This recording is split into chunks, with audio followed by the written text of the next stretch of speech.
بسم اللہ الرحمن الرحیم۔ شروع کرتے ہیں اللہ تعالیٰ کے پاک نام سے۔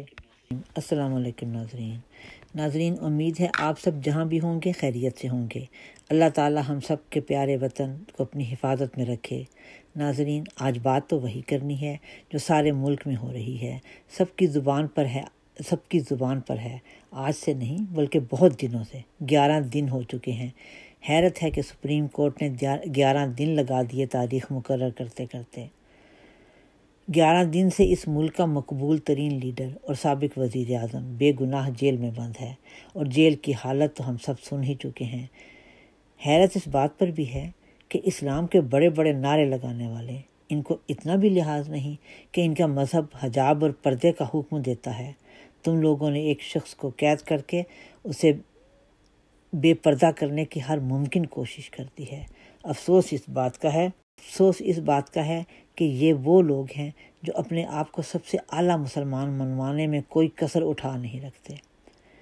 سپریم کورٹ نے دیر تو کی ہے، چلو ان سے تو شکوہ ختم ہوا، اب دیکھتے ہیں کل کیا ہوتا ہے۔ جج عامر فاروق کو خدا ہی سمجھے، ان موصوف کو کچھ سمجھ آ رہی ہے کہ کیا ہوا ہے؟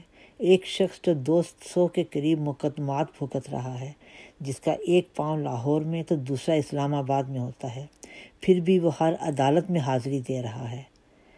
نہ جانے یہ لوگ کیا پڑھ کر جج بنے ہیں، انہوں نے اخلاقیات کہاں سے سیکھی ہے؟ پی ٹی آئی کے لوگوں کے اعصاب کی مضبوطی کی بھی داد دینی پڑے گی۔ ہم تو وہ لوگ ہیں جن کو کسی سیاستدان سے دلچسپی نہیں، مگر ایسا نہیں کہ ہم کسی پر ظلم اور زیادتی ہوتے دیکھتے ہوں اور ہمیں تکلیف نہ ہوتی ہو۔ ہم بھی یہیں رہتے ہیں، ہمیں بھی ساری خبریں ملتی ہیں۔ اللہ کرے اب کل تک کسی کے ایمان کی بولی نہ لگ جائے۔ قوم کو لطیف کھوسہ صاحب اور دوسرے وکلاء کا بھی شکریہ ادا کرنا چاہیے کہ انہوں نے کیسے ڈٹ کر جھوٹ اور ناانصافی کا مقابلہ کیا۔ اللہ کرے کل کا دن خیر کا چڑھے، اور وہ لوگ جو اپنے آپ کو سچا محب الوطن اور سب سے اعلیٰ مسلمان کہتے نہیں تھکتے، انہیں اللہ تعالیٰ اپنی جناب سے سمجھ اور عقل عطا کرے۔